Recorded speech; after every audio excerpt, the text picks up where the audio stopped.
اس طرح ہے کہ جب ہم شروع کرتے ہیں نا علاج قرآنی، تو جو شیاطین ہوتے ہیں، اثرات ہوتے ہیں نا، وہ بھی اپنا زور دکھاتے ہیں، پورا زور دکھاتے ہیں. ٹھیک ہے، تو گھبرانا نہیں چاہیے بلکہ ڈٹ جانا ہے ان کے مقابلے میں. جو ڈٹ گیا وہ جیت گیا. ٹھیک ہے، نمازوں کی پابندی لازمی، مسجد میں کوشش کریں پڑھیں تو زیادہ بہتر ہے. باوضو رہیں.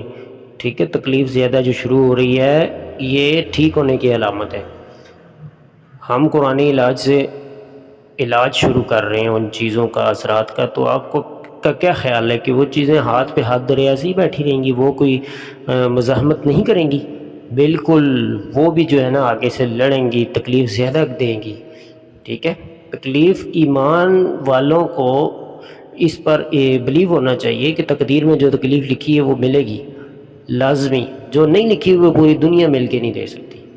تو انشاءاللہ تکلیف میں کمی آ جاتی ہے، یہ اگر ایمان ہو انسان کا. تو ایمان رکھیں، یقین رکھیں. اللہ کا وعدہ ہے انتم الاعلون ان کنتم مومنین، تم ہی غالب رہوگے بشرطے کہ اگر تم مومن ہو. ٹھیک ہے، نمازوں کی پابندی، اذکار کی پابندی، جو علاج آپ کو بھیجا ہوا وہ لازمی جاری رکھیں.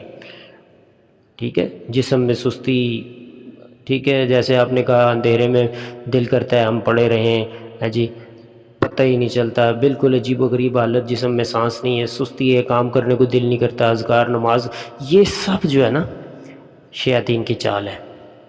بلڈ میں ظاہر وہ گردش کر رہے ہیں نا. بخاری شریف کی حدیث ہے نا کہ الشیطان یجری فی جسد الآدم کما یجری الدم، شیطان جن خون میں ایسے گردش کرتا ہے جیسے رگوں میں تمہارا جسم میں خون گردش کرتا ہے. ٹھیک ہے، تو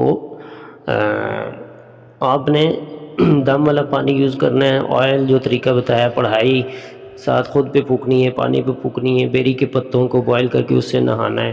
یہ چیزیں کریں انشاءاللہ ٹھیک ہو جائیں گے تھوڑے ہی دن. قرآن میں اللہ فرماتے ہیں نا ان مع العسر یسرا، تنگی کے ساتھ آسانی ہے، تنگی کے بعد آسانی. مع کا صیغہ کیوں استعمال کیا یہاں پہ؟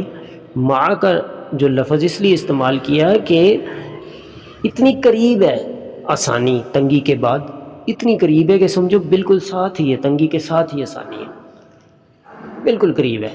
تو ڈٹ جانا ہے، پیچھے نہیں ہٹنا، ہار نہیں ماننی. ٹھیک ہے، اللہ رب العالمین آپ کو شفائے کاملہ عاجلہ عطا فرمائے.